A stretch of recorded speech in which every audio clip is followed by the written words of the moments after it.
Welcome everyone to the SERL American Ethanol Series Season 2 Race 7 at Mexico City, but I think more fans would rather call it Autodromo Hermanos Rodriguez, where this course hosted NASCAR Xfinity Series races from 2005 to 2008, and in fact the 2005 race was the very first NASCAR points-paying race outside the United States of America, and for those SERL fans who remember last season, it hosted a Hot Wheels Cup Series race, Season 1, Race 23, and that race was won in dominating fashion from Andrew Brandt, and that would begin his late season charge to winning the championship, in my opinion. And and while this race is not late in the season, I think this race could be a race where someone really high in points could distance themselves from the pack and have a pretty comfortable points lead. And Dale Scott in the 15 did a little bit of that last week at Hillside, almost win the race, finishing second, and now has a 27-point lead over Cameron Blake, who is second in points. So I think someone like Dale Scott can really separate himself even further, like Luke Walker did yesterday or last night, or should I say last night at Nashville. But before I get into more about the points, let me tell you a couple more things about this track that is key. This I counted 13 corners on this layout that was used in NASCAR from '07 to '08. It's 2.518 miles and it's flat. I don't know if there is a section of this racetrack that does have elevation change, but with it being flat, it's going to make it super hard to pass, making your starts and restarts really crucial. And I think the trouble spot is going to be in the first couple corners, which act a lot like S's. And with this course also being really wide, like this course is a lot wider than Sears Point, which the Hot Wheels Cup Series went to last week. And so because of that, so because you can go 3 and 4 wide, it might you might see a lot more risk, and I think some of those risks might pay off, and some of those risks may not pay off, which could lead to either successes or disasters.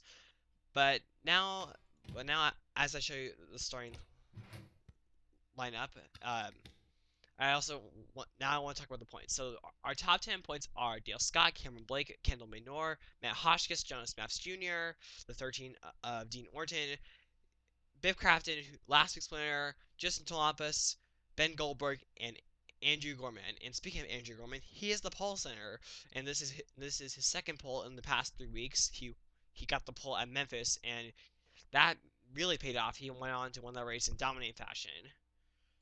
And as I show you the rest of the field, so I think for Dale Scott, um, he is in a really great position to really extend his points lead, because the thing is, his closest competitors, Cameron Blake and Kendall Maynor, don't even are not even inside like the top 10 or even close to that.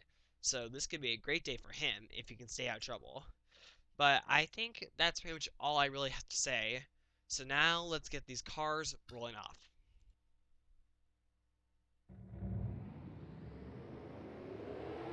I would also like to say that for some reason my frame rate has been really having it's like hard times being like good enough. So if the frame rate is bad, I'm sorry. I'll try to see what I can do, but I don't know if I'll really be able to fix it. But anyway, as the pace car comes up the road, so last time we were at road course, the driver that started second, which in that race was which in that race at New Jersey was Aiden Saunders. He got the lead after the first couple corners. Can we see the same with Nick Smith? We'll just have to find out. And also Mexico City also has a lot of like blind corners, so that also can play into a factor as well. But anyway, the green flag is out at Mexico City right about now. Here we go, Andrew Gorman. It looks like a pretty even start, but here we all go. The spectator camera, I think, really shows you how like wide this restrict is. But anyway, all down into turbo one. Nick Smith, wow, he just propels, and Dean Orton actually almost got second away from Andrew Gorman. Oh my goodness, you're right behind him. Club Craft and Lisa Gonzalez. There were, who's that also? I think it's Ben Braley. Yep, I was correct. Oh my god, heavy damage on the rear of Ben Braley. this machine and the front. Lucy Gonzalez, I saw her sideways. So was Club Crafton. Club Crafton appeared to have been turned by someone. Oh my goodness, him and Evan Paula almost made some contact. Anyway, it looks like the field is going to avoid it. Is not going to get into any trouble. But anyway, now all of a sudden Nick Smith, as I predicted, he now has a large lead here, and while I wish that I think this could have stayed green, he's going to have to endure another restart. Coming to the front stretch, Nick Smith leads, and while his day is going good so far, a couple other drivers are not going to have the day they wanted, and that's the price you pay for starting in the mid to the end of the pack. I think some would say that blank was the reason this crash started, and some others might say, no, this was the reason this crash started. But the way I see it here is that behind Cliff Crafton, you can see that they are 3 wide between Matt Hotchkiss, Justin Thomas, and Garrett Sinor, 3 veterans. And as you can see here, Matt Hotchkiss, he really pinches both Justin Thomas and Garrett Sinor down here, and then Daniel Wells just has and then Daniel Wells gets clipped, and then that's where Cliff Crafton gets turned around. Daniel Wells saves the car. Ben Braley hits into the back of Cliff Crafton, Lisa Gonzalez the front, and Hurley Haywood also gets some damage as well. So Hurley Haywood's rough season continues. And Ben Braley, I don't know if Lisa Gonzalez did, but I think Ben Braley did get into the outside barrier. Oh yes. Oh, so did Lisa Gonzalez. Watch that right there. Ooh, yeah. Not the way both of those drivers wanted to start. And when he hits those tire barriers, it really does do a lot of damage. So both of their their days might be over. But anyway, now let's get alternative angles or go on board someone.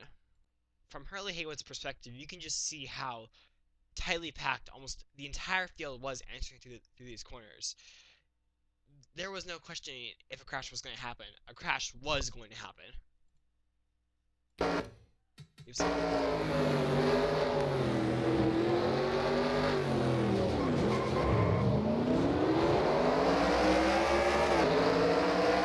from the left side of Philip Goldberg.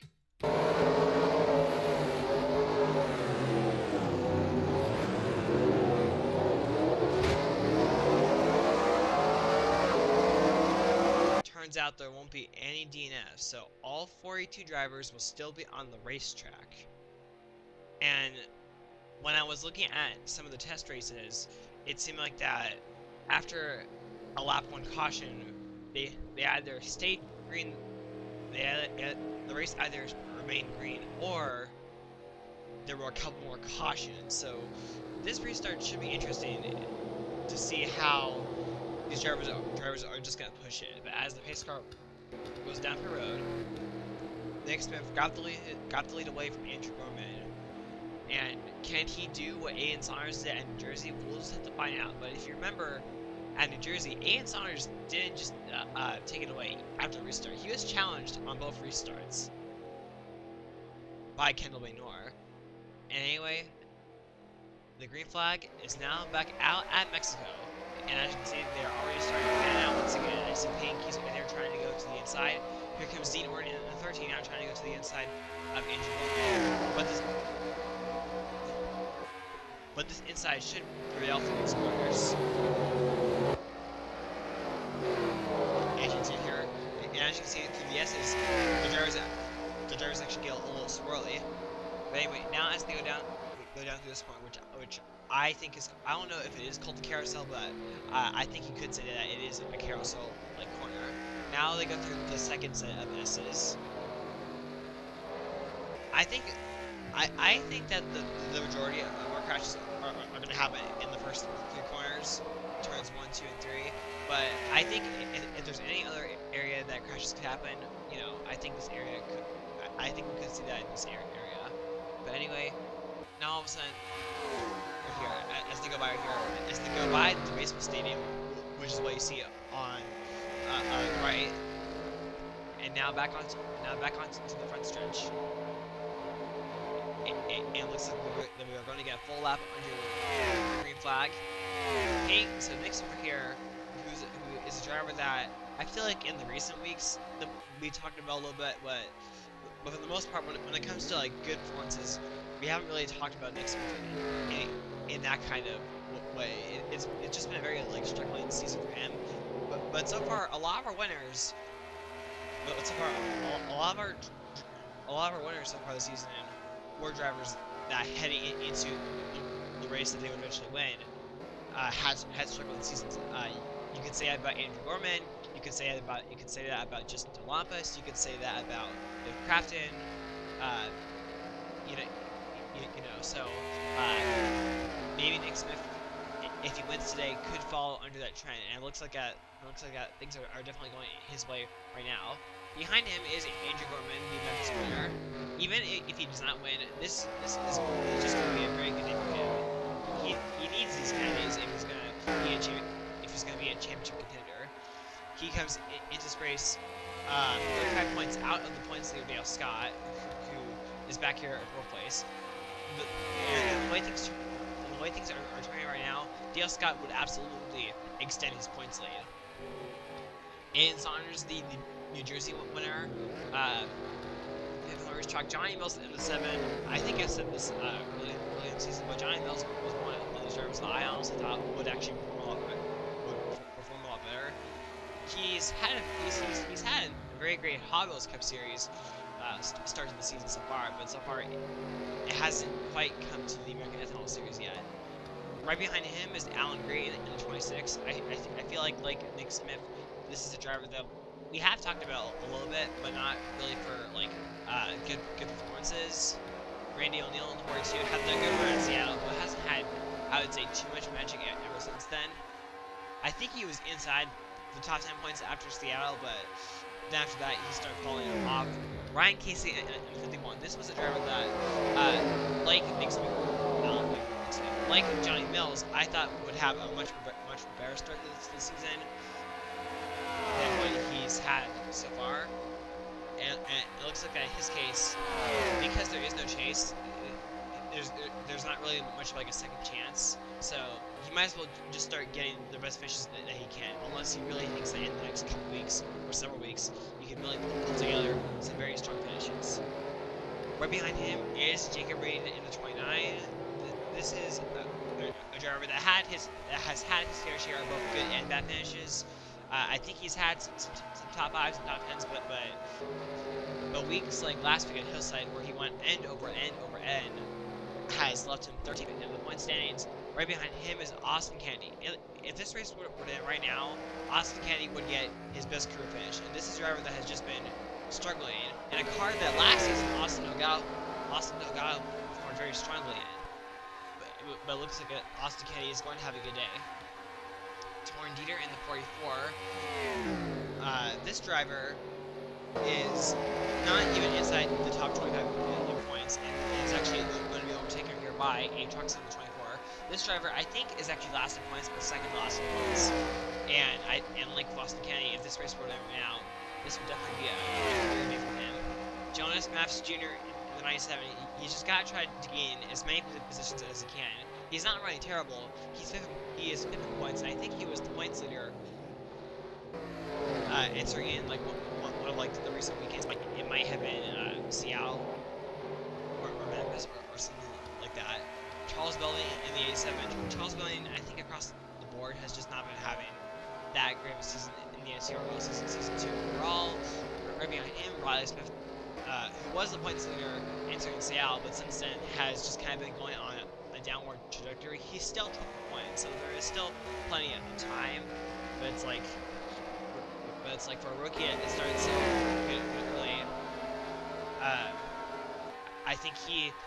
I think his American Ethanol Series career does not want to turn into his Domino's Pizza Trucks' career, which has been just very struggling in that series. Right behind him is Tony Valrio, 0. This is a driver that I think is actually a little bit under the radar. He hasn't had that good. He hasn't had that good, but he's also not that bad. He is 15th in points, more than 50 points out of the lead.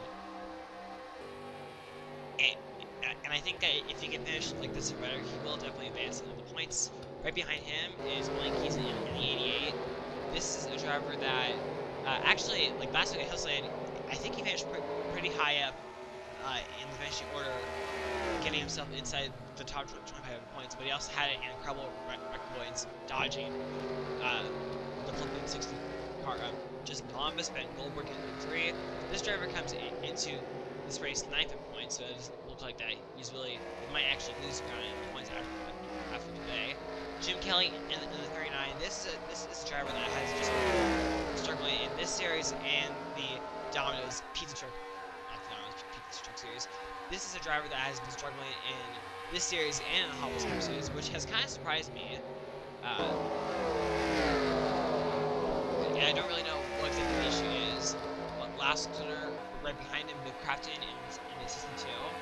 This is a driver that won last week at Hillside, and he actually almost lost it in a pretty close photo finish, but it looks like at the way things are going right now, he is definitely going to take a plummet like Ben Goldberg.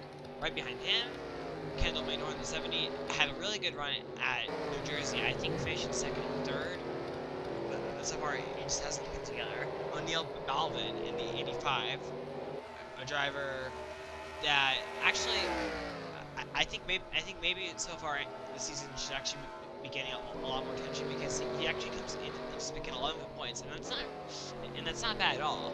Right behind him, John Martin in the 1, a driver that I think like there have been moments this season of where it's like he had this great of a car, but the finish did not match with how good of a car he had. I think he's had a couple races like that.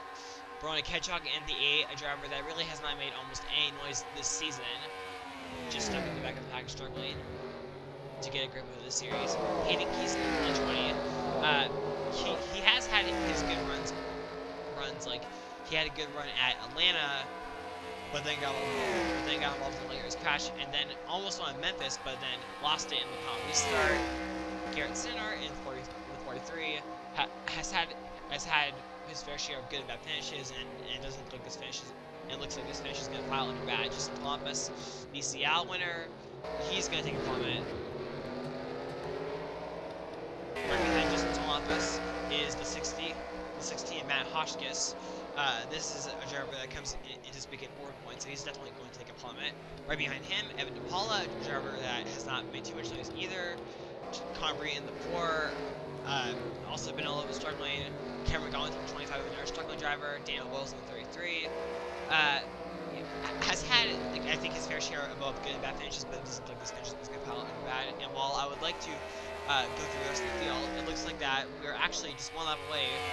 Well, now we're actually on the final lap of the race. So 1 lap to go here. Nick Smith, if you've been paying attention to the right, you have been noticing of how he just keeps on pulling away. If for a driver that has mostly had a struggling season, I think this win can turn things right. I think this one could give this team momentum entering the next couple of weeks. But anyway, as we go through the S's for the final time, in what has been a fairly clean race, looks like Nick Smith is going to get his first career win. This season, for those who might remember, he won a season ago at Hillside in a very close photo finish. Won the race by, I think it's called 15 one-thousandths of a second. And as we go through turns 12 and 13 for the final time this season, in the middle, in turn 12 and now turn 15, coming out of the final corner, Nick Smith is going to see the checker flag, and he will win at Mexico City.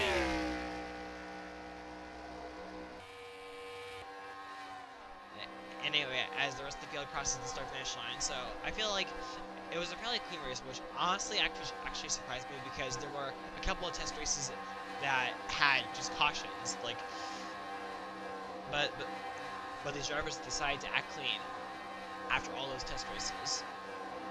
I think a lot of it had to do with just drivers getting a good grip of the racetrack. And all 42 drivers finished the race, which I believe is the first in this series. And as Beverly is going to finish deadless in the racetrack, let's now show you the finishing results. So Nick Smith, Andrew Gorman, Dean Orrin, Dale Scott, Aiden Saunders, Johnny Mills, Alan Gray, Randy O'Neill, Ryan Casey, Jacob Brayton. That is your top 10, and for some of these drivers in the top 10 and top 15 are going to get best career finishes. Drivers like Nick Smith and Austin Kennedy, and I think maybe a couple other drivers. But anyway, as I show you the rest of the field. So I unfortunately cannot remember remember where we're going. Right, now remember, it is Ricky Raceway, which this series went to last season, Season 1, Race 4, and that race was won by Austin Delgado, but because Austin Delgado is not in the season, we are definitely going to have a new winner, so it should be super speedway, high speed, super speedway racing, and Ricky is a lot like a short track just because, like, I wouldn't say that like the racing groove is narrow, but the track surface is definitely very narrow. So once one car goes, so if a car goes sideways, there may not be a whole lot of room left. But anyway, I would like to thank everyone for watching this race. It may not have been the most exciting race, but I appreciate you watching it anyway. Uh, but and that's pretty much all I have to say. So thank you for watching this race. Be sure to rate, comment, subscribe, and bye. Congrats to Nick Smith.